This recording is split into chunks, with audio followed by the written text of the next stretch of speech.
over the new changes that we're doing to our daily report. So this is the employee setup. You have the place where you are going to put the information for your staff at the beginning of the 2 weeks.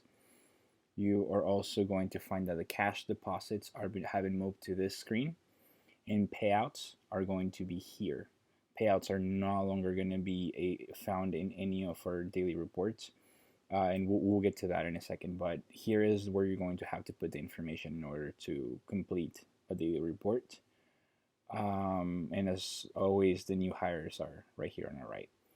The summary is also going to display a couple of new things. So this is the store sales that was already there, sales report and relevant data, morning and night, but also hourly sales now. So it's going to give you the average of hours, of hourly sales for each time per day. So each 11 a.m. is going to have several bars going up showing different days of the week, showing you the trend for which hours are more busy than others, and that way you guys can make decisions for your staff and for your staffing. If you need to send people home, if you need to keep them for a couple more hours or whatever, or send someone home early, this is going to help you see that. The customer count is also something that is going to be displayed here because you can visually see the difference between the busy and the slow days in number of customers. It is usually not a huge number. So whenever we talk about bringing sales up and down, mostly up, it's really not. If you look at it daily, it's maybe 10, 20 more customers that we're looking at between the busier stores and the ones that are operating on average. Your customer ticket average is here. We have our voids average here also, where you can find trends on what days you're doing more voids and stuff like that, also to be able to keep an eye on that if you're not the only one doing voids in your store. Labor is where you're going to be able to find the hours that somebody worked. So right here is about in 2 weeks, and it's going to be detailed employee names pop up right here automatically whenever you fill out the employee setup tab. And whenever you put in time in the daily report, it's going to show up here, giving you a more detailed breakdown than what the top one does. The top one, it just gives you the name, regular hours worked, overtime, and we've also added here the uniforms and the shortage, which is going to be important in this update. I will get to that in just a second, but the scheduled and actual labor is down here as well. So this is going to show us the difference between what you've scheduled in your schedule tabs versus what people are actually working. See if the difference is very, it's constantly a big difference, then we're going to have to point it out and probably talk about it. But it's something that we're going to have to touch base on with managers on a case-to-case basis. So the employee missing hours is a table that we use in order to keep track of whenever people are missing hours in their paycheck. And so the way that this works is if, say, in the last 2 weeks when the paycheck that we just got today, somebody was missing 10 hours, say it was me. So you put the first name, last name, missing hours, say I was missing 10 hours, and the date, so say it was last week sometime. And so this right here is going to stay here until we do payroll. And when we do payroll, we're also going to check right here to see if there's any missing hours that we need to add on to the checks. So this is a checklist that we use in order to keep track of the information we need to check before attempting to even do the payroll. The new hire information on the first tab has to be filled out or have to have initials here from the manager in order for the person doing the payroll to put their initials there as checked. If it doesn't have initials or it's not done, it has to be taken care of before we can do the payroll. But say, the manager did the new hire information, all the employee missing hours were checked, shortage and deduction, there was none, or it was already explained to us why. The shortages that we find in the report have a decent explanation, so I will put my initials there.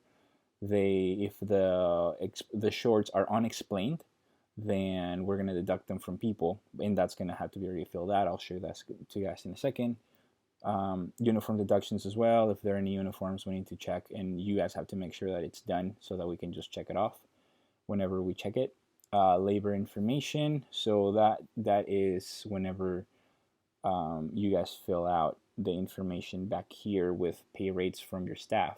Say somebody gets paid $11, $12, and I don't know, 8, something like that. So this is going to help us keep count of labor whenever you have that information on there, and you should do this early in the 2-week process. Then we can just say, hey, it's done. So I'm gonna put initials there. Ending inventory. So as of right now, we are not doing a daily inventory, but we're still on track to use our ending inventory of the 2 weeks. So we're still gonna check that you guys are filling out this in order to account for food cost. And in talking about food cost, under summary, you're going to find that food cost is here.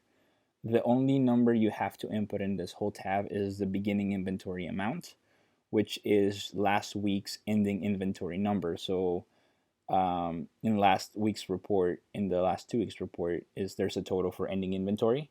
That is a number you copy, and you're going to paste in this week's beginning inventory right there. And this is going to calculate your food cost and amount of dollars and in percentage. So that's the change that we're doing here. So over here, so we continue with our checking process. Say there are payouts and they're all there, and they will have pictures to prove it, and we have cross-checked that everything is on there. So my initials are on there. If food cost was taken care of with ending inventory, if the void average is accounted for. So if I come here and I check your void average and there's nothing that's off the charts, something, because usually you're gonna have your trend going, say, I don't know, an average of $15 voided per day or something, and then somewhere out of nowhere you have $100 in voids average. That means that that spikes up way too much. We have to talk about it. We need to figure out why there were so much voids, and after we take care of that, then I'll put my initials so that I check the average on there. And the customer count as well, under summary, I would come here to check how we're doing with our customer counts, and if something is off about it, say we're going steady on 100, 105, 110, and then out of nowhere we have 50 customers, and then another 100 something, then something happened that day. Either we made a mistake on the report, or something, I don't know, we're closed or for half a day or something like that. So we need to account for that. But once I check that, then we can continue. We can start our payroll. Under the schedules, it's the same thing. Schedules is normal. You have to make them here. You have to make them ahead of time. Shortage is our new tab. Shortage in uniforms used to be the tab that had the deposits in shortage, but now it's shortage and it has the uniform tracking table right here. You guys are used to this table. This table only is just for you guys to put how many shirts, how many hats you give in the staff. But the shortage table is new. What this is going to do is whenever you find shortage in any day, it's going to you're going to report it on here. So say Miguel has shortage of, say, $10 on today, just for example. So the first shortage is $10. Then say a few days later you find that the same person has a shortage and it's also unexplained. Then in that case, say this one was for $15. Right, so these two are going to add up on my total shortage, and is going to be compared to total deductible, which is a number that is produced automatically whenever you fill out your pay rates back here. But the admin is going to be checking that, so you don't have to worry about the deductible part of it. However, the total shortage right here is normally what is going to be taking off when we do paychecks. Right here you see that I have a shortage, and so that's going to be deducted from my paycheck. And yeah, so if it was for some reason bigger than the deductible, we're going to have to split it in payments. So then the next deduction is going to be the difference between what you can pay, what the customer can, I mean the staff can pay from their paycheck, minus whatever we, whatever is the deductible. I'm sorry, the shortage minus whatever they can pay, so that's the next paycheck's deductible, and that information is also going to be found in their pending shorts. If there was anything like that, it's going to automatically just pop up on this table. You don't have to do anything other than whenever you open a new report and you put the information on there, you just have to copy this and paste it on your shortage tab in the new report. But if it comes to that, I will also, we're going to have to talk about it with you guys specifically. So if there are any questions, we can talk about it in a moment. Invoices are the same, straightforward. Just fill them out as you have your inventory coming in, and that is that. Now I'm going to just show you the differences that are now in our daily report. So most of you guys know we have broken it down into hourly pay periods, not just adjusted net sales anymore. And that is in order for us to gather more data to make informed decisions on our staffing. So this is where you're going to input all of that. So I'm just going to make something real quick so you guys can see, and I'm just making up numbers right now. So you can see this is our sales per period. So if you look at this, you can tell that there's a trend of 12 p.m. being very slow, 4 and 5 p.m. being very slow. So you could maybe have somebody else coming in at 4, instead come in at 6 to closing, or maybe send someone who was going to stay until 5, let them go home early after 3 p.m.'s shift. So that is the reason why we do that, and we do that to gather information.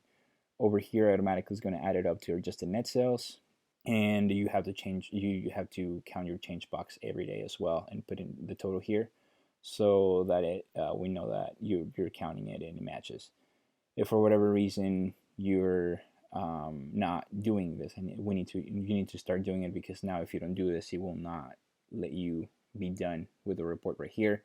And if it's not done, we're gonna be calling you guys on Sunday when it's paycheck days and figuring out why you haven't finished your reports. So please make sure that all of these are taken away whenever you do that. And it's really easy. Look, in cards, so you put your number, say customers were 100 and change box was at 200, and that is something you're going to fill out over here as well. So you change box is at 200.